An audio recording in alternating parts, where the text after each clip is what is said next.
an experienced engineer, facility, and retail management expert. He is the past VP of the Board of Directors of the Professional Retail Store Maintenance Association. He is also lead green associate and has achieved his professional engineer certification. Over the years, John has served in a number of roles within the facilities management industry. As Director of Store Planning at Bath & Body Works, Mr. Nadler created a department responsible for 1,300 locations across the country. He also worked for the Gap, where he's had a significant impact and helped design new specifications for proposals, processing for janitorial and floor care. That achieved over $3 million in savings while simplifying processes.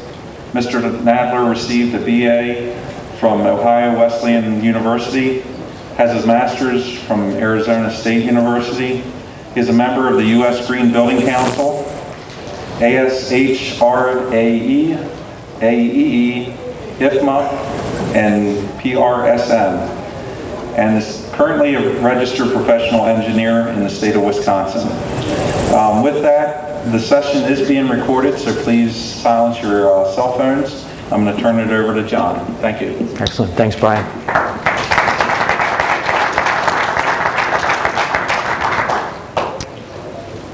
If you were in my last session and you hear some of my jokes again, my great appreciation for you laughing twice. No. Cell phones, if it rings, I get to answer it and I get to say whatever I want. So think about that. Silence them real quick. Thanks. Welcome, and I appreciate you all coming to the presentation. We'll get started and go right in about how national facility managers buy. I want to make a quick reference to national maintenance organizations. They are the middlemen. We talked about them in the earlier session. Not going to spend any time in this session. We're actually going to talk about the national facility manager as the end customer, who is at the corporate, and that's the purpose and the topic of what we're going to talk about, not the national maintenance organization. If questions come up, we can certainly field them. Afterwards, we're going to talk more about them. I know that it's a hot topic that many of you deal with them. Talked about it Wednesday night. Just wanted to make that clarification. Also want to let you know that I look at this as an open conversation. So if you have questions on any of the material while we're going through, please feel free to raise your hand, ask a question. I welcome the input. If you've got a comment or experience that you can add that other people may seem vital and worthwhile, please bring that in as well. National facility managers, who are they? They're usually based out of central corporate headquarters, somewhere in a big office building with great cafeterias and lovely landscaping and outdoor dining areas. At least a couple that I've worked at have been that nice, and others not so nice. Or they might be spread out in regional offices. Some of the national companies will disperse the responsibility into 3, 4, 5, 6 regions, in which case each region often will operate almost autonomously, have their own little structure, their own hierarchy, and cover any one of their regions in their areas. The third option often, and this is usually typical in a restaurant scenario, is that the responsibility will be driven out to the actual site location. And in a restaurant, the general manager or the executive chef may have the responsibility, the control, and the authority to hire, fire, manage services. And it can vary from company to company, as I mentioned. Also, the national facility manager function can report up to different parts of the company and drive different things. You may find an emphasis in different facility managers depending on who they report up through. They can report up through construction, which is probably one of the more of the typical ones, finance occasionally, purchasing, that's more rare, operations, which is another one of the typical ones, or occasionally real estate. Know that these people, to help understand their perspective and for you to be able to work with them, kind of get an idea of what it's like to walk in their shoes and understand their perspective. These national facility managers are managing, it might be 100 locations, it might be 3,200 locations. At Gap, we had 3,200 between Gap, Banana, and Old Navy. That they're not just doing snow and ice or landscaping. They're typically managing almost every trade. That's a clogged toilet, that's a broken air conditioner, that's even a cabinet door that falls off a cabinet behind the cash wrap. So realize that often they're processing sometimes thousands of work orders and thousands of requests and items a month. It's kind of a perspective to help you understand where they're coming from. With that in mind, snow is usually not a high urgency, not a high ticket item for them, except of course if it's snowing and it's in the middle of the season. They manage a lot by urgency. What's on the plate, what's happening right now, what needs my attention. So if you're trying to get an audience with them, you're trying to talk to them, engage them in a dialogue in the middle of the summer, understand it might be kind of difficult. It's not a high priority for them at the moment unless management is driving some issues, and just trying to keeping things in perspective. In terms of a field presence for a lot of the national managers, most of the folks at corporate headquarters don't have a lot of travel budget. And over the years, most of these travel budgets have been reduced down. It's always very valuable to go out in the field, visit the stores, visit your contractors, see what's happening, do inspections. But often in the corporate national companies, the facility managers aren't going to have the time or aren't going to have the budget to go out and be in the field and meet with you and understand what's going on. Regional people, it's a little different. Obviously, they're closer, and it's usually more built into their job description that they're going to be out there in the field, they're going to be visiting the stores. There's a better chance that you're going to run into them actually in the locations. Something to understand also about how a facility manager's performance is measured. One of the major things that they're going to be measured in their job performance, how they're graded, whether or not they're going to have a job after their review, is financial. They're judged by how low a spend that they can get. But in addition to that, they're judged against their forecasting and the predictability of their spend. So they've got a budget, they probably track it monthly, they have reporting meetings that they're usually involved in on a monthly or quarterly basis. And understand that if they've got $100,000 budgeted for the month, and they bid and they end up only running $80,000, that's great, but from a financial point of view, it's not as good as hitting closer to the $100,000. Obviously the $120,000, that's worst case, both sides of the coin. So predictability of that finance is an important aspect for them as well. Often depending on the contract, if you guys have a contract that's per push, if it snows a lot, that's not going to be predictable. Anything that you can do to help them understand and manage the financial performance of their contracts and what's going on is going to be a benefit. Sometimes they'll come from other backgrounds. More often than not, the facility managers at corporate headquarters might have some general contracting background. They might have some of the more technical trades, air conditioning background, maybe electrical. But more often than not, you're going to find somebody that has absolutely no background, a purchasing background, or a generalist kind of operational background. So again, as you work with these folks, understand that there's a part of educating them and working with them, making them remember that they are the most important people that they think they are, because we all think that way at times, and helping them understand that. They're going to look to you to be the experts. They're going to look to you to know what to do, what chemicals to use, how to execute the services, what are the best ways to go about it. So make sure that you're providing that information for them. Departments are generally staffed very differently, and how you interact with the facility managers is going to be driven on how those departments are staffed. Large companies like Gap will have many people on staff. They'll be broken out. They'll have a specific HVAC person. He's got the training, he's got the background, that's all he's responsible. They may have somebody that's involved in lighting. You've got a broad base of people in the department with very specific responsibilities. It's divided up. The opposite end of the spectrum is the facility department that has 2 people in it, and they're caring for 500 or 1,000 locations. They're going to be the generalists. They're generally not going to have the knowledge base. They're going to be running around like most facility managers, you know, like a chicken with their head cut off. They've got all this work to do. 8 people are calling today with 8 different emergencies, and it's a difficult thing to manage in what they're going through.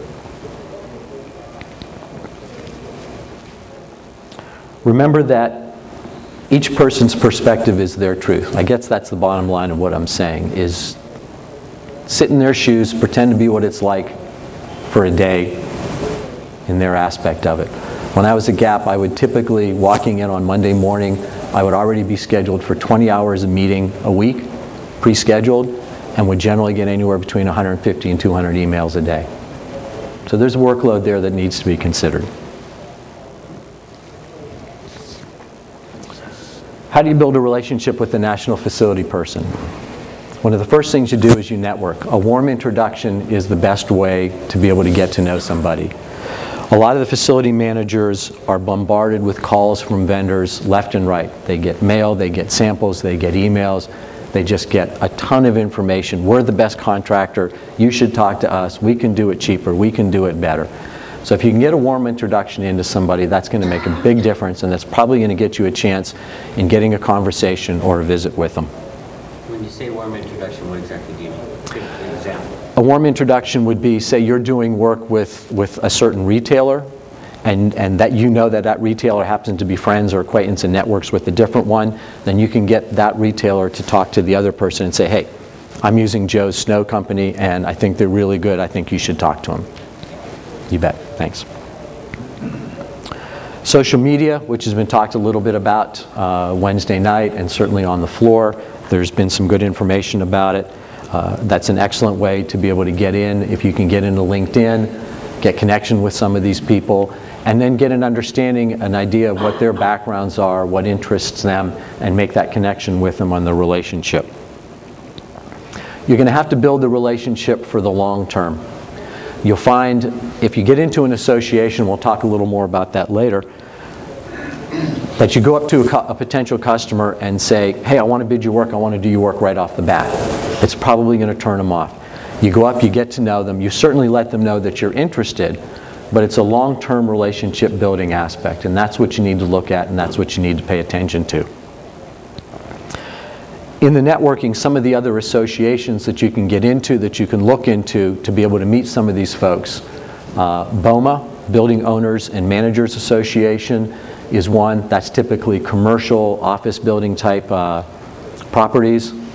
IFMA, International Facility Managers Association, another one of the more commercial office industrial partnership kind of deals. And both of those organizations have local chapters. So you can get involved at the national level, and then you can also get involved at the local level. And they may have monthly meetings where you can go in, and they'll actually have networking events where you'll go in, there may be a speaker, but you'll have an hour or so roaming around and being able to meet people, talk to people, and build those relationships. Two other associations that don't have local chapters but are great networking opportunities are PRISM, P-R-S-M, which is the Professional Retail Store Maintenance Association. And that is essentially all of the national retailers and the people responsible for caring for the bricks and mortar and the contractors that take care of them. It's an excellent organization. When the group gets together, everybody pretty much takes their sales hat off and sit down and shares best practices, networks with each other. It's an excellent organization. Another one similar to PRISM is called RIFMA, which is the Restaurant Facility Managers Association. Very similar to PRISM, but instead of being a hard goods, soft line group of retailers, they're the restaurant folks.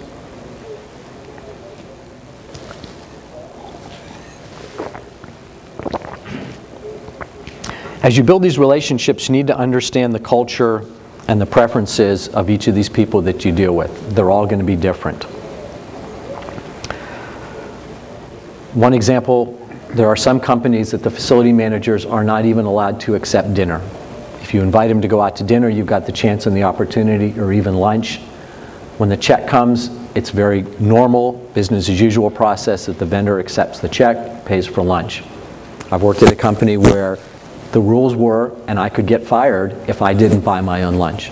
I can remember one point at lunch, tugging war physically on the check with the contractor. He says, no, you gotta let me pay. I thought the check was gonna rip in half.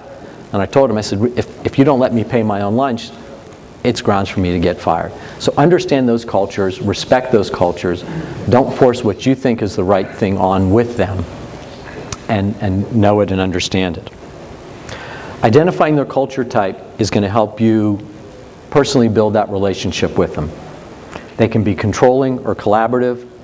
Obviously, if it's a controlling culture, they're the smartest people around, they know everything. You can't go up to them and say, hey, I think maybe this is a way that we should do something different. They're the most important people that they think they are. A collaborative environment is much easier to work in. It's one that I would prefer to work in, but you're going to run into both of them. We talked a little bit about the in-house expertise or not. Be aware of it, respect it. There are some folks that are going to be innovative and business as usual. They may want to strive for excellence or make do.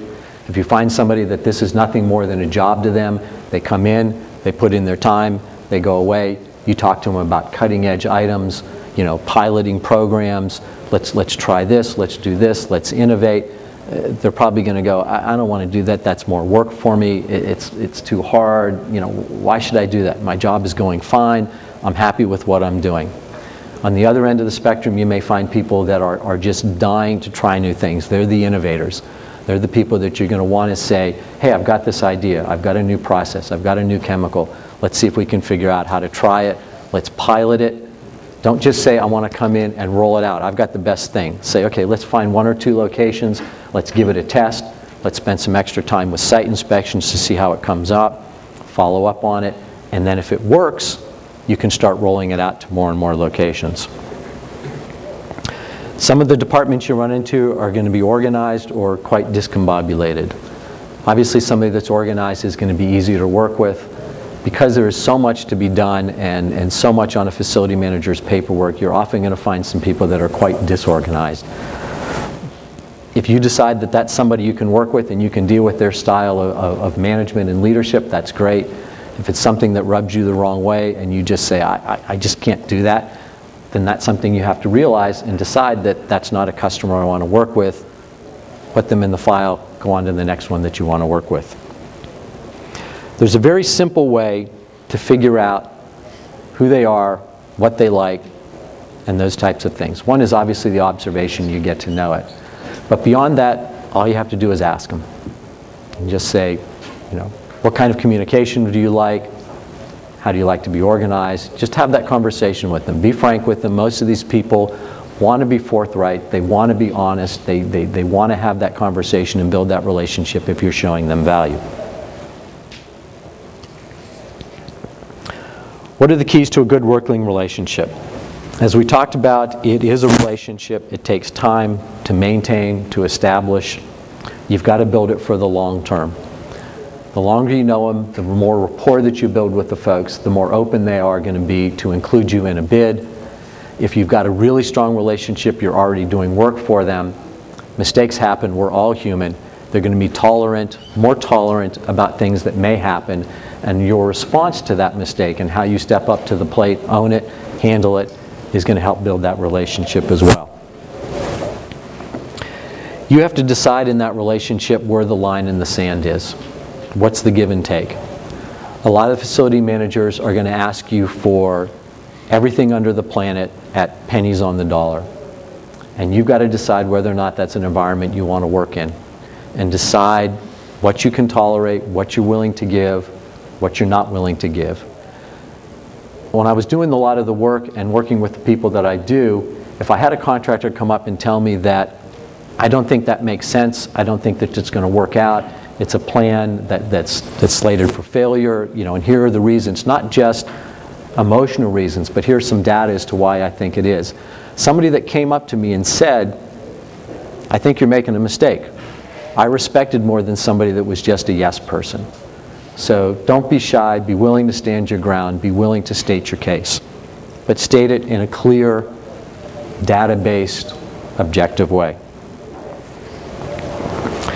So we talk about the communication, we've talked a little bit before. Ask them how they want to be communicated with. Do they prefer email? Do they prefer phone calls? What are the things they like to be communicated with? How often do they like to have communication? You've got to balance the communication. You can over-communicate with somebody. If you're constantly calling them, they're basically going to look at caller ID and go, oh my God, it's Joe again. I don't want to talk to him. He calls me too much. And then you're going to end up going backwards in building that relationship. And then again, if you don't call them enough, the next time something comes up, they may not think, oh wow, I can call this guy. You know, I know that he's there, he's in the front of his mind. And there's a solution he may be able to offer. There's somebody that I can go to advice or information. Ask for feedback from these folks. It's human nature often not to want to be able to say something negative about somebody else, but if you ask for that feedback, you may have to ask for it a couple of times, and be willing to take it, be willing to stand up, and if they give you feedback that does in fact point out something that's a mistake or a problem in your company, be ready to own it, step up for it, offer a solution, and change it. Be proactive in your communication. I've heard mentioned, I mentioned this in the other session, that there's some folks that take their storm report and issue a little notice, send it out 10 or 15 hours ahead of the storm, and let them know when they're going to be on site. That level sets expectations. If I think you're going to be there at a certain time, you think you're going to be there at a different time, my time comes and goes and you're not there, I think you've messed up. You still think you're on time. So being proactive and letting them know ahead of a storm, you know, we're going to be on site doing this scope at this time, we expect to be wrapped up by then. That's really excellent communication, and that's going to level set everything. There aren't going to be any miscommunications and any misunderstandings. We find a lot of time after the fact, when there's been some problems, somebody thinks somebody's done something wrong, it comes back down to miscommunication. It was just a misunderstanding that could have been avoided.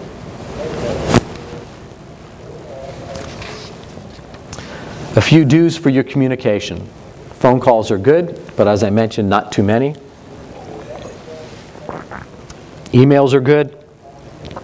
However, don't leave long, drawn-out emails. Don't write 5 or 6 paragraphs. Don't leave a voicemail that goes on and on and on, because halfway through that message, I'm probably going to go, what's he trying to tell me? I don't have time to listen to this. I got 10 more phone messages I got to go through, and you're never going to get through the message. Make them short and sweet. Don't send high-priority emails. The little red exclamation point in Outlook, it's going to be the first thing that grabs my attention. I'm going to focus on those. And if you send me a high-priority email that talks about wanting to have lunch with me or something that's not high priority, that's immediately going to make me think the next time I see something that's high priority, the next time I see an email from you, I'm probably going to put it to the bottom of the list and say, I'll get to it later because, you know, I can't trust the communications that's coming from this person. Tracking somebody down for a non-emergency. It's happened before. You don't get me at my phone at my desk. You try my cell phone. You know somebody else in the company that I might be. You call about 3 or 4 people trying to find me and track me down in the building. If it's not an emergency, again, it's not good relationship building things. Don't do that. Actually, okay. I jumped ahead on my notes on a slide. When you do have a phone call, ask them if they have time. If you get a hold of them, say, do you have time to talk right now? And if they don't have time, reschedule a time. And be conscious of, as I mentioned, the long phone calls. Make it short, sweet, to the point. Collateral, sales collateral, brochures, handouts, any of the things that you might send out. Outlines of services and products that are of value to the retailer are good. If you have a service or a product that I don't need, you know, it's, I can't think of anything right offhand. If I've got sidewalks but no parking lots, don't tell me about your big equipment that does great parking lots. Tell me about what you can do for my sidewalks. References are great. We talked a little bit about the warm introduction. Any reference that you can give to me of somebody that I may know or somebody that is similar to the business that I'm running is an excellent deal. White papers, educational information is great. Electronic versions or mailed ones, electronic is really good. In the communications that you send, make sure that your website address and your personal contact information is very clear, accurate. If you include a link, test that link and make sure that it works. If I click on a link, it doesn't work, I'm probably not going to spend the time in trying to figure out how to get to the link. I'm just going to delete it. Tailor your presentation as you're talking to these folks and understand what they're looking for. Again, telling them something that's going to benefit them, that they need, that's applicable to their business. Utilize some time ahead of time for developing the understanding of their organizations. Come prepared with smart questions so that you can better understand what's going on. Be on time and don't be too early. Respect their time. A few don'ts. Got a little mixed up there. Unannounced visits. Don't just stop by the corporate office and say, oh, I happen to be in the neighborhood, I just want a couple minutes of your time, and drop off some brochures. Again, these folks are really busy, and a call from the desk that says, I need you to come down, somebody's here that wants to see you, is probably not going to be well received. Try, if you're going to be in the area, try and schedule an appointment with them ahead of time. Don't do it unannounced. Customer information, information about yourself and about the customer that you're calling on. Make sure that it's accurate. Little details go a long way. If you misspell the company name that you are calling on, or you think that they sell one item and in fact they sell a different item, or you walk in and start talking to somebody about servicing 500 locations and how great you are at multiple locations, and they've got 50 stores, that's going to be a turnoff. I mean, right off the bat, the facility manager is going to look at you and go, if you don't know some of the most basic information, you don't even know how to spell my name, hopefully you can pronounce it if it's not too difficult, you find out how to pronounce it, then how are you with your services? How well can you perform the services if you don't catch these little details? Something that a lot of people will do is communication with the C-suite. This is upper management, the CFO, the CEO, any of the upper management people. Sometimes if you're really trying hard to get a hold of the facility manager and you can't get a hold of him, you think, well, if I go to his boss, that'll help. And then his boss will tell me to come talk to me. Well, that's going to backfire big time. Anytime somebody's boss comes down and says, I've got your vendors calling me, I don't have time for that. That's something that you're supposed to be managing. It's generally going to upset the CFO or the C-level executive, as well as the facility manager. So if you want to get an audience with a C-level manager, C-level executive, talk to your facility manager and try and do it in collaboration. If you've got something that you really think is good for them, work with them and do a dual presentation up to the C-level suite. Presentation etiquette. Don't read your presentation. If you actually have an audience and you've got a PowerPoint or you've got some items, don't read it verbatim. They can see it. They can read it. It doesn't go over real well. Don't continuing to repeat the same information that you might have already given them. Make sure your projector, your computer work. Simple things, but I can't count the number of times people have come in, hooked up the projector, hooked up the computer, and it doesn't work. Or it's stretched across the screen. Test these things. Do your homework ahead of time. Run through dry runs with your equipment and your presentations.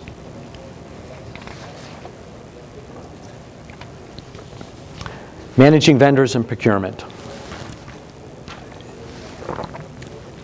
Most national companies these days use online web-based systems, and we talked a little bit about this talked a lot about it in the earlier session, called CMMS, Computerized Maintenance Management Systems.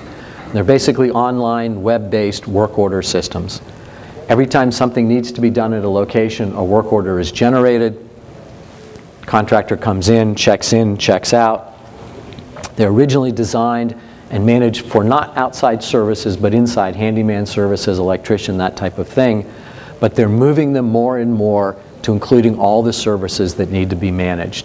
They've got to be able to get documentation in a data system that's going to be able to prove the services that they've received and the money that they've paid for them.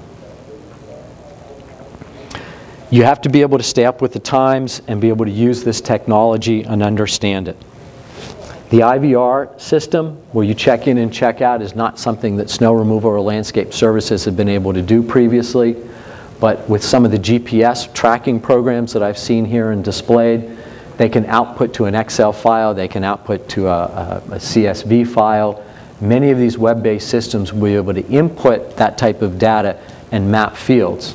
So if you've got a customer that you're working with that you know is using a work order system, talk to them. You can be an innovator and say, hey, I've got some software I think we may be able to figure out how I can interface in with your system. There may be some initial programming costs to be able to map those fields. You're going to have to figure out who's going to pay for that. The retailer probably isn't going to want to be able to pay for it. Maybe you can end up splitting it. But it's something that I think that you need to be aware of and that you can look at with some of those customers. Digital photos uploaded to some of these systems are a great idea. Some of the applications that have been displayed, or you can just connect directly through handheld devices. You take a picture of the parking lot full of snow when you start, take a picture of the parking lot empty of snow when you're done, upload them into the system. It's great. When they start processing and closing the work orders, they need to process their invoices. They can go back in and say, I've got proof that services were performed, I can pay this invoice. Some of the larger companies, if you're familiar or not with Sarbanes-Oxley, several years old, but it's regulations and law that they must document procedures in terms of cash that they pay out for services that are performed. And some of these companies are going to start requiring that this documentation be in there, that services have been received before they can pay their invoices. Vendor management.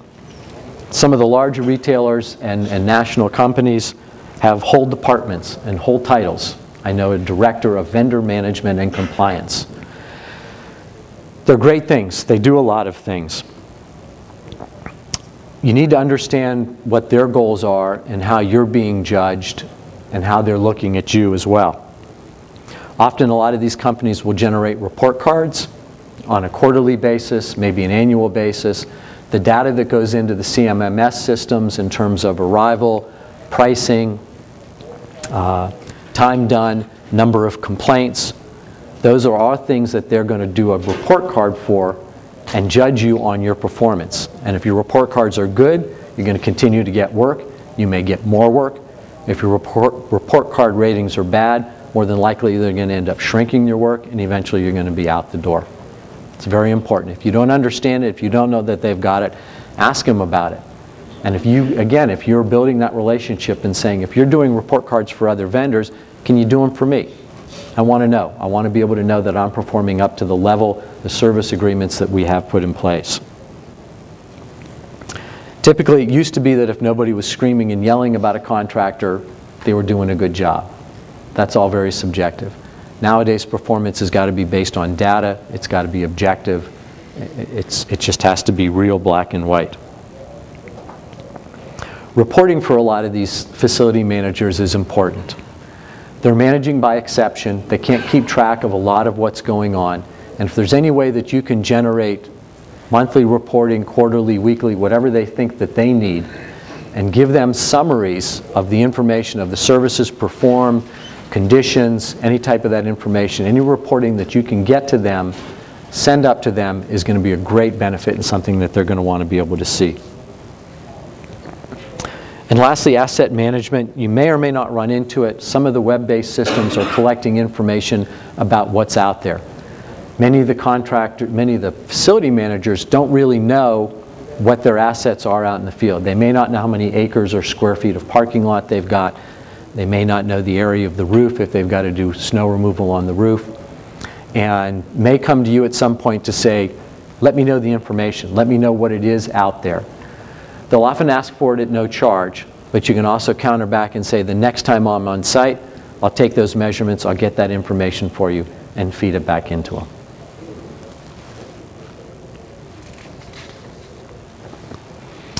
Bidding. Everybody's been doing it for the past couple of years. With the market the way it is, there's been a lot of opportunity for folks to take advantage of the downturn and trying to refine and get prices better. FMs buy through online processes. A lot of them are the online reverse auction bids. Again, we spent some time talking about it earlier. I hope I see some of the same faces. If you weren't there, feel free to ask some questions about it. Ariba is one of the typical ones that's been out there that you've seen. And there's some companies that are using internal systems on their own and doing the web-based online reverse auction items.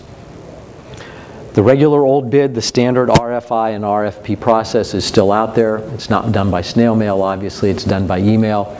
You get the specifications in a Word document. You get an Excel document that says, put your prices in here. You send it back in. That goes through pretty standard. Referrals are another big way that FMs will work on buying. If I need a contractor in a certain area, there's a good chance that a relationship that I've got with a similar store or a similar company, I'm going to call them and say, who are you using in the area?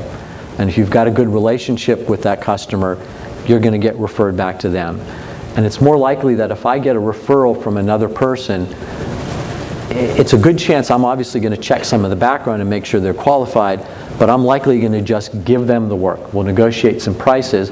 I'm not going to make them jump through hoops, go through a whole RFP process.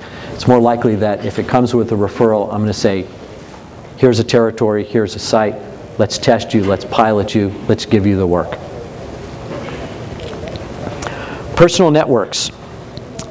These are a tough one to work around. And basically, when I mean personal network, I mean that I know a lot of contractors that I've got relationships with. I've had them for many, many years. If I change jobs and I go to another company, I'm going to bring those contractors, I'm going to bring my friends, my relationships with me. I may oust the companies that are already there, even if they're doing good work, because I want to work with the people that I know. It's a very difficult situation to get around. If you're one of the companies that get ousted, there's really not much you can do. If the facility manager has the authority to hire and fire, they're going to do what they're going to do. You can just continue to make your presence known, tout the fact that you've been doing great business, you've got a good price, the benefits of your company to them are good. Purchasing has been involved more and more with some of the facility managers buying. And just be aware of that and be knowledgeable about the fact that you may have some other people that are more in tune to the purchasing side, the terms, the conditions, the details, payment terms, as opposed to what it takes for scope of work, what the specifications are, knowing what you guys do. The purchasing people aren't going to care about that. They're used to buying widgets. It's more very black and white for them. Be aware and understand that more and more that the purchasing folks are being involved in it.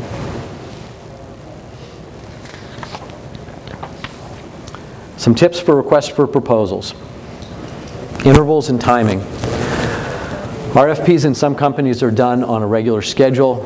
It may be annual, it may be every 3 years. They've got a schedule, they know what they're going to do. When that time comes up, they go out to bid. Very predictable. If you know that somebody's got that kind of schedule, obviously just before that time frame comes up, make your awareness known, throw your name out there, get in front of these people, ask to be included in the RFP, make sure that you're in that loop. Other times the intervals and the timing for the RFPs are going to be when management says, oh, I think the market is ripe, I think we should go out to bid, and they'll tell their facility managers, bid this right now. I want to go and do it. You never know in those types of cases. I always recommend a two-step process to my clients when they're going out to bid, an RFI and then an RFP. The RFI is essentially taking all potential vendors, any contractor out there that I think may be able to do the work, and getting information from them. There's no pricing done at this point. It's going to be information about the financial health of your company, references, do you use a lot of subcontractors, do you have field employees that are monitoring the subcontractors, do you have in-house education and training, do you have certifications, how many CSPs do you have on staff. Those are the types of information that are going to lead me to take what might be 20 or 30 contractors and narrow them down to a short list of maybe 5 or 10 that I know are qualified to do the work. I would be willing to give any one of those shortlist contractors the work. Then the next step comes in to the RFP, where the actual pricing happens. You're going to go into negotiations, you're going to work with the pricing, respond to them giving the prices that they're asking for, and that's where the real rubber hits the road. Parts in RFP. If you're not familiar, you've not done a lot of them that are coming out of the larger corporate headquarters, the pre-qualification, the RFI that we talked about. Other sections in it will be general instructions to the bidder. This is what we're expecting. This is how we expect you to do it. Following these instructions is really important. If you return an RFP or an RFI to me without following the instructions, if you put a text item in a field in an Excel file that's asking for a price, and you can't do something that appears to be that basic, then my confidence in you in being able to, again, to perform the services out in the field is going to be a little shaky. There'll be an RFP timeline, a schedule telling you when question and answer periods are, when the bid is due, when we'll award the contract, and when work will start. Service specifications and work scopes, obviously telling you what's there. It's very important that these are very clear. If you've got questions on it, please make sure that you ask questions and try and get as much clarification. You can make suggestions and get ideas back to the retailer or the facility manager as to ideas and how to improve their work scopes. Location information, obviously pretty basic. Where are the sites? Do they have any plans for the sites? What are the addresses, contact people, phone numbers? There will also be a service contract template in there.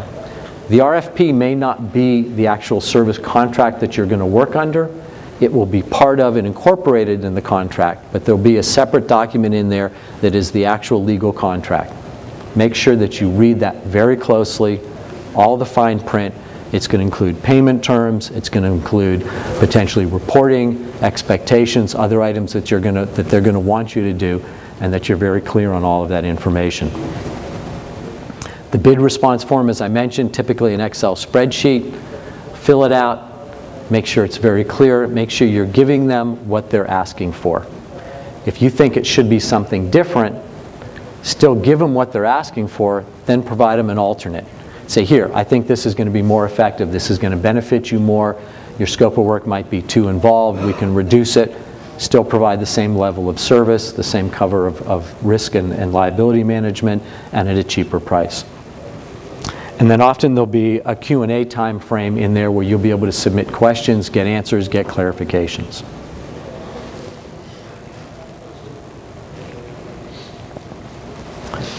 As I mentioned, the requests for proposals are coming from several different departments: purchasing, facilities, even legal is getting their feet in the door these days and making sure that all the legal aspects, the relationships, the contract terms are all being covered.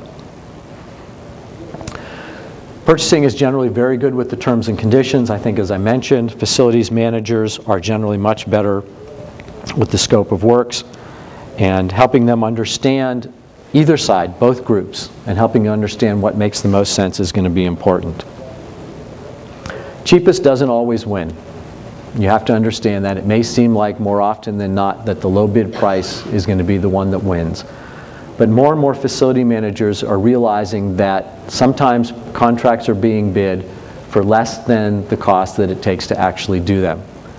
Long term, down the road, the end of the season, next year, at some point, it's going to come out that the service that's being performed, the service that's being delivered, is going to end up being subpar.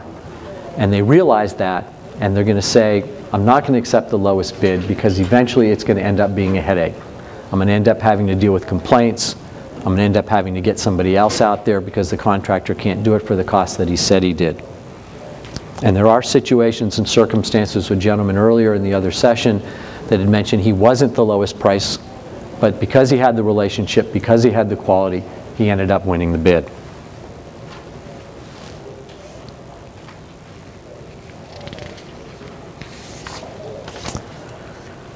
What you need to understand as you're replying to a request for proposal. Oftentimes they'll tell you who to communicate with. Make sure that you're communicating with that person the best that you can. Again, don't try and go around that person. If he can't answer your question, if he or she can't answer your question, ask them if there's somebody else that you can go to.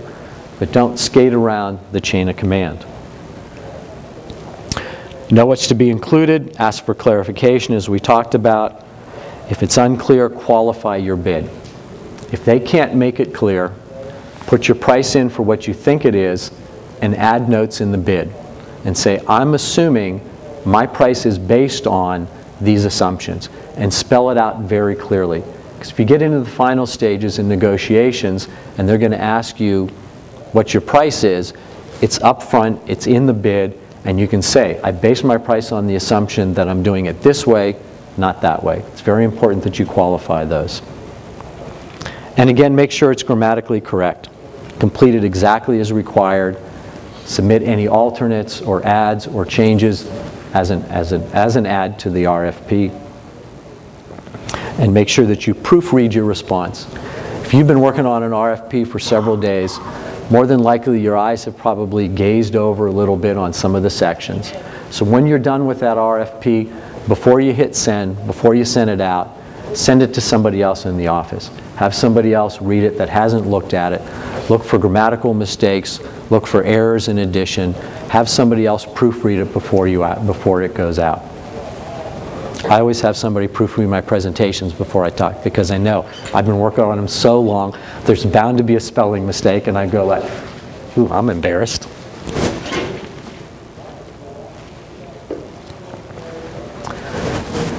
Tell them what makes you better.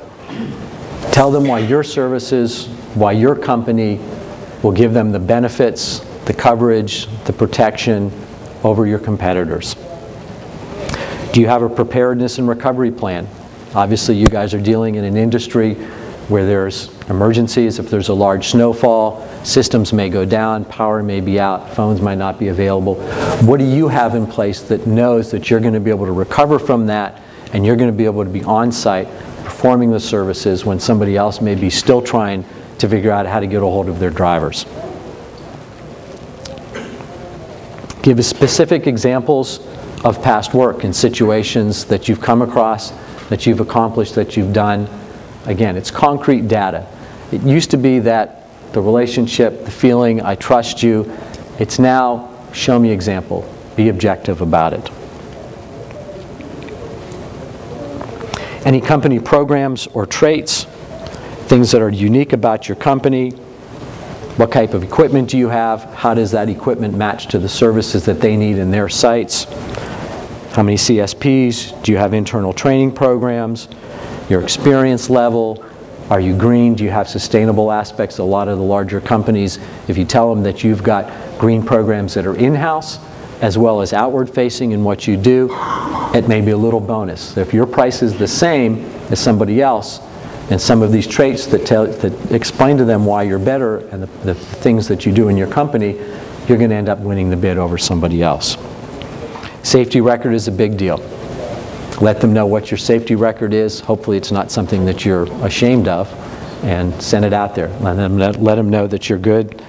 Efficiencies that are special to you.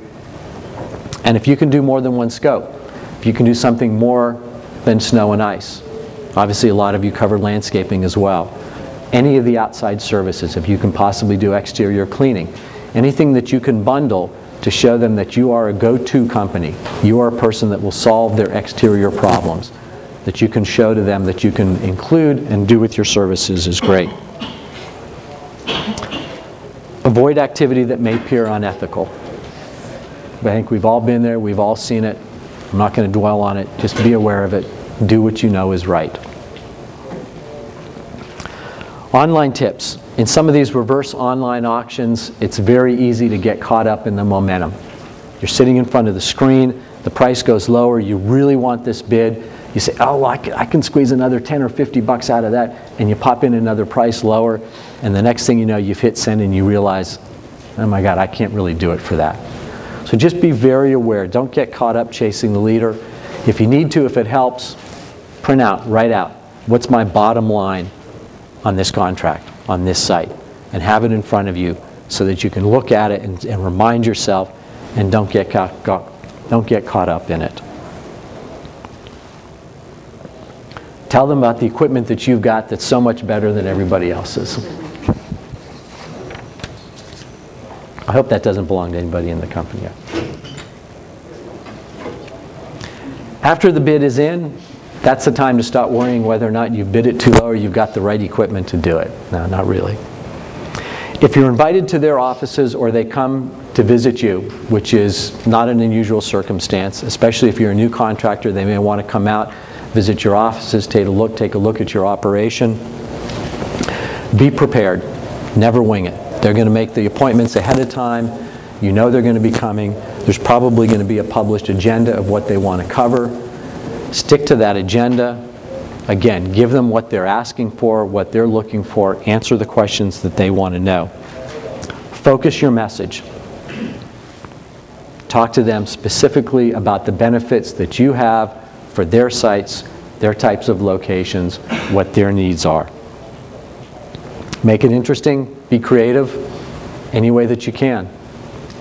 Think outside the box on it. And ask the right questions. These are the times where there are dumb questions.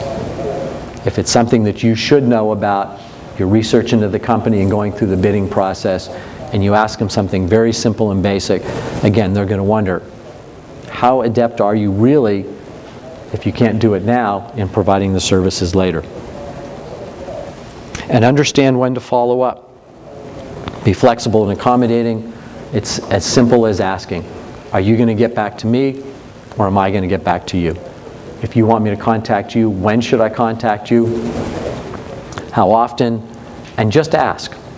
Walking out of the room at the end of a conversation with an open end, not knowing when who's going to contact who when, is not a smart move.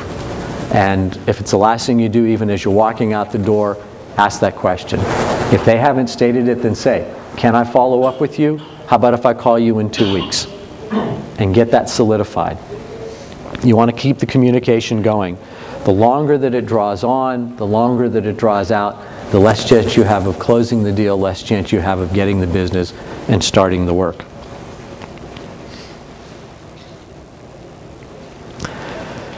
Once the decision is made and you've been told you've got the work, or not hopefully that you didn't get the work, it's not the time to do a hard sell or debate with the retailer. You've had your chance to present all the benefits, to present your pricing, your ideas, all the things that are great about your company. But talk to them definitely about what you could have done differently. Accept their decision and figure out what you can, an area of list of things to improve on. What did I do? What aspect of my bid, what aspect of my company were things that dropped me off the list? You know, if I were to come back to you again, is it just price? Is it how I manage my business? Is it my equipment? Ask them these things. Learn from that experience and be ready for the next time that that opportunity comes knocking at your door. Be aware and notice what happens. They may not respond to you and be able to give you the information back. I know often if you don't get the bid, you might get a short one-sentence email that comes back and says, I'm sorry, but we've chosen other contractors. But if you push a little bit, there are facility managers who care and who are willing to respond to you. If you ask them and say, can you let me know what aspect of it, what was it? Ask the question. The next time, it's going to improve your chances. If and when you get into a negotiation situation, remember there are some important things to do. Present your case again with the data, similar work, examples. Be objective 98% of it and be subjective 2% of it. You can throw a little emotion in there.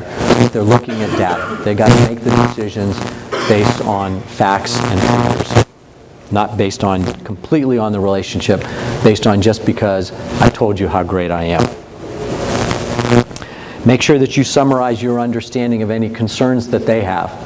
If they say something to you about, well, I don't think you may be able to cover this much of a territory, repeat that back to them and say, hey, I understand that I think you've got questions about my ability to cover territory based on my manpower, my equipment, and then be able to answer that and clarify back to them of why you think that you can cover that territory. Prepare, again. In negotiations, if you pick up any negotiation book, you go through any kind of negotiation seminar, preparing is 80% of the battle. You've got to understand the type of the company and the negotiator that you're working with and you're dealing with, and know the details of your bid. Know what your bottom line is. Know all of the parts and pieces that went into your bid. Because if you're sitting in a negotiation and they come back at you and say, okay, can you do it at this price? Or can you add this scope? Can we change that? You've got to be able to answer on the spot. You've got to be able to say, yes, I can do it, or no, I can't, and continue it. So you've got to be prepared to know your business, know what you can and can't do. Try to work with the decision makers. It's not always possible. You don't make that choice. But as much as you can, again, ask the question. If you're setting up a phone call or an appointment, say, is the person making the decision going to be involved in this? What do we have to do to be able to get that person involved? can we bring that person to the table? And be available. As I said before, the longer that it takes negotiations, if they call you, want to set an appointment, and you're not available, it gets pushed out another week, another 2 weeks. Do whatever you can to rearrange your schedule to meet the customer's schedule. Show some backbone. In negotiations, if they ask you to do something and you really believe that it's not the right thing to do or it's something that you can't do, you state it, you make them understand why. Instead of being a yes man and standing your ground, drawing that line in the sand is going to show a much better face of your company to that facility manager than if you are just a yes man that you continue to roll over. They often want to know that you understand the business, you know what's right, you know what's wrong, you're willing to stand behind your standards, stand behind your principles. Contracts. Some of them are very simple. Types: demand at a set price, per push. Typical one that I've heard most people use. Again, it's great. You know what it's going to be. You know when the trigger is. From a facility manager point of view, it's less predictable. I don't know how many pushes through the season I'm going to have. I'm guessing on budgeting. The budgeting that I did is usually based on my previous years. And if I think there's going to be a cost of living increase, I'll take that $100,000 budget, add 2% to it. With snow removal, it's very difficult. All I can go is on the history. So I may put, $100,000 again in this year. If we get a record snow like we did last year, I'm screwed. I don't know what else I'm going to do, but that's all you can do. So you take that to the next step of a full service or total ownership. If you can offer them a seasonal price, one price for the entire season regardless of how much snow falls, that's going to be something a facility manager is going to really like to see. It's very predictable. He can budget for it. If he's got the bid ahead of time, he puts it in his budget, it goes through, and it's an excellent way to be able to do the service. If you've got any other ideas, and you can innovate, come up with suggestions, certainly bring them to the facility managers. It's something that they're most of the time will be open to. You guys have the ideas, you know the nuts and bolts, bring them those ideas. Waiver of subrogation for contracts. It was mentioned to me that this is something that gets confusing. It is very confusing. Legally, basically, subrogation means that one party has the right to step into the shoes of another party for the purposes of bringing claims for damages. Understand that not all damage claims can be subrogated. The kind that most often are property damage, which is the kind of things that you guys run into most of the time. The intent of a waiver of subrogation is usually to minimize cross-suits, counter-suits, lawsuits. It's to simplify it that there is an incidence. The insurance companies deal with each other. It gets settled beside the insurance companies, and it's a done deal. There aren't any other lawsuits. You're not trying to recollect from somebody else. It gets confusing. The idea and the intent is to simplify the process and make it really easy to handle when the incident does happen. Every waiver is written differently, so I've got to say, don't take what I say as the law. Make sure that your attorneys or somebody that you know that's got some legal background reads the clauses in every contract that you do to make sure how it's applied and how it's done. Insurance requirements are a difficult thing. The insurance requirements for a lot of facility managers have been going up. Legal has been getting in, risk management is getting in, and it used to be that $1 million liability coverage years ago was adequate and it wasn't too difficult to get. A lot of the facility managers and risk departments are asking for $2 million in liability. For the small contractors, or higher sometimes. Small contractors, I know it's a tough thing to do, but you got to figure out either how to do it, or if you can subcontract into another company that's got an umbrella policy, it's another option. Understand that it's going to be there, it's not going to go away, it's a fact of life. A trick with that, a $50 tip for the day, is certificate of insurance. I'm sure we all know what they are. Customer's going to say, I need your certificate of insurance. Often they'll ask for to be, they will often ask to be an additional insured on that certificate. Your insurance agent should be able to provide that at no cost. It adds your customer's name at the bottom as an additional insured. It's easy to do. You call your agent, he mails or faxes it over to you. When your certificate of insurance expires, it's a good idea, instead of your customer having to come to you and say, I don't have a current certificate of insurance, I need one. It might be in the middle of the season, hopefully not. It may prevent you from going out and doing service. But 15 days, a month before you know your certificate of insurance is expired, proactively send them to your customer. Let them know that you're on top of it. Don't make that their responsibility for managing the paperwork and the requirements they need of you. Terminology in the contracts. A lot of people have been talking about it over the conference. Make sure it says what you are doing and that you're doing what it says. It's got to be clear, it's got to be concise. Be very clear in understanding what's going on and defining who's responsible for what. I know I'm pretty much preaching to the choir about those things. You guys understand that. You know what it takes. It's not always an easy task to get over and get through, but it's something that you have to continue to push through and make sure that you've got. Any questions?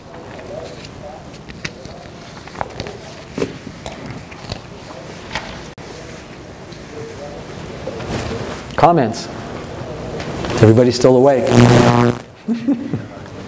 Yeah. When you contract clearly states from the national facility, retail or otherwise, that the payments will be staggered 30 days out,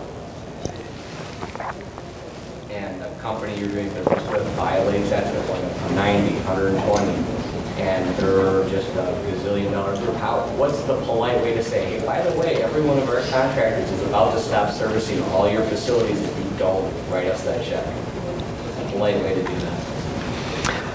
I really don't think there is a polite way to do it. That's kind of one of the circumstances where you've just got to stand your ground and decide whether or not it's worth continuing to do business with a company that doesn't pay you on time. And eventually you're going to get to the point where they owe you so much money that you're just going to have to say, I'm sorry that I can't continue to provide you services unless you pay me. You can try and write some clauses into the contract that may help.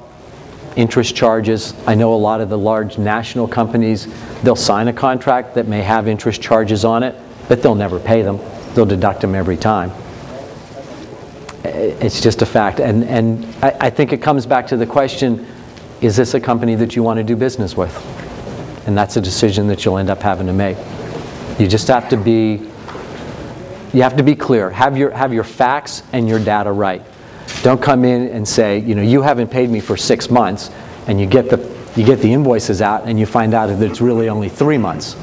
Be very clear and concise with what you're asking about, factual based again, and then draw the line in the sand and say, can't do it.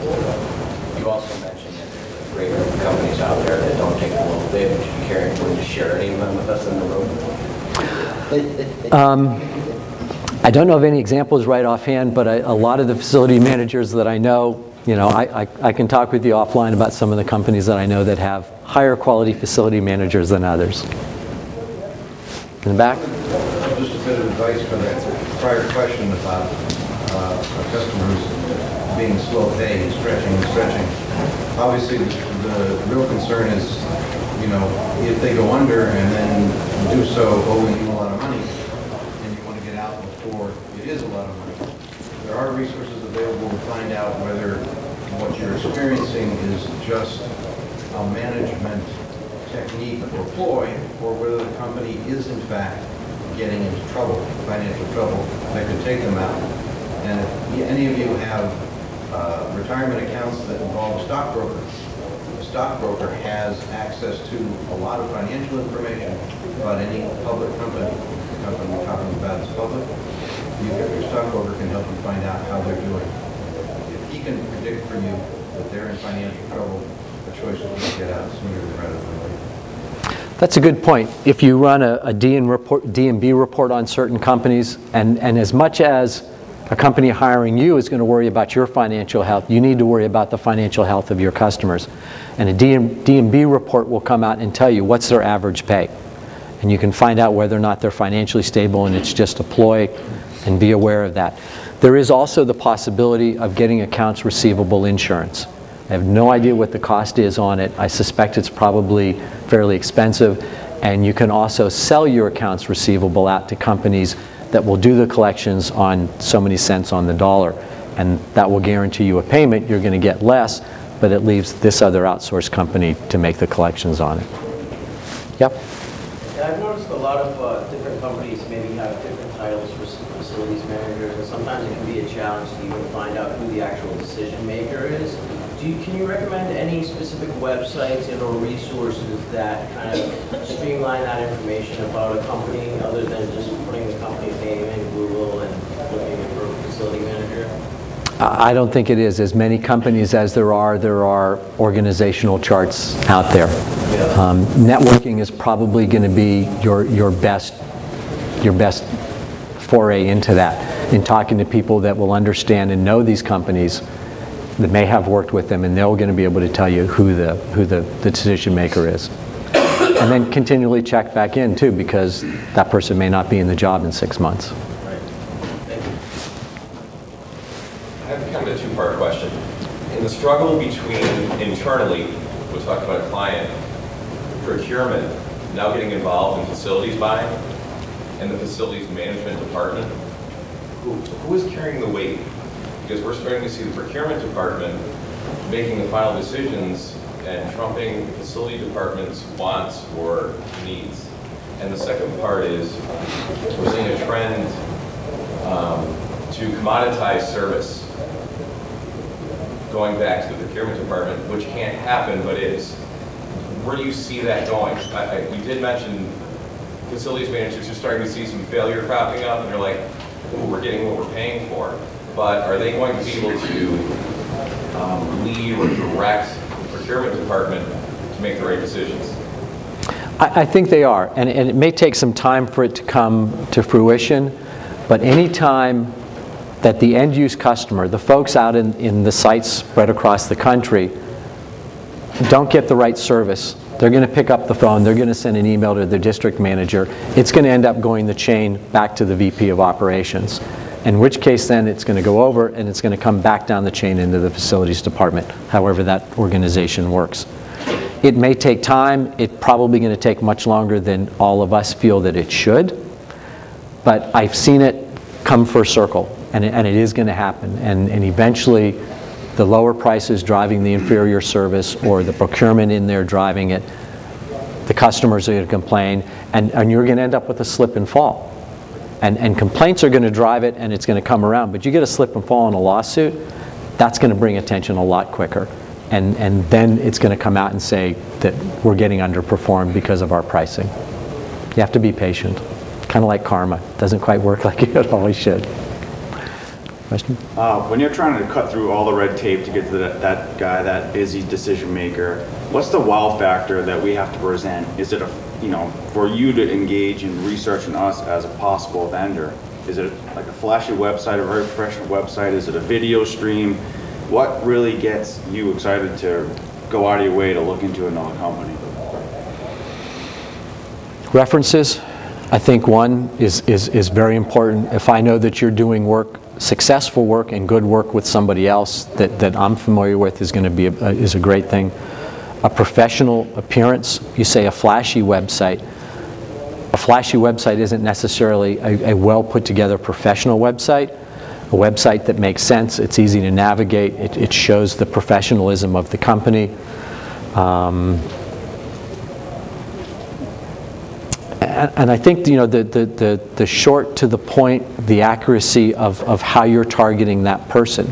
They get inundated with so much information that they've got to really be able to see who your company is, know what you do, get through all of that information quickly, and be able to understand what the services are and what the benefits are. So is video a good way to communicate that? Because it could be a 1-minute segment, could give you a lot of information, and they can visually see, or even if you had visual testimonials on video from other property managers, would that be? I think video is going to help. It's going to depend on each person. I know that different facility managers respond differently to things. Mail, I don't like hard mail. I like emails. Short videos I like. I know other people may prefer hard mail. So you kind of got to ask and target and get to know. And if you measure what your response are, if you get a better response from a video than you do from a text email, you can kind of get an idea as well. But it depends a lot on the individuals.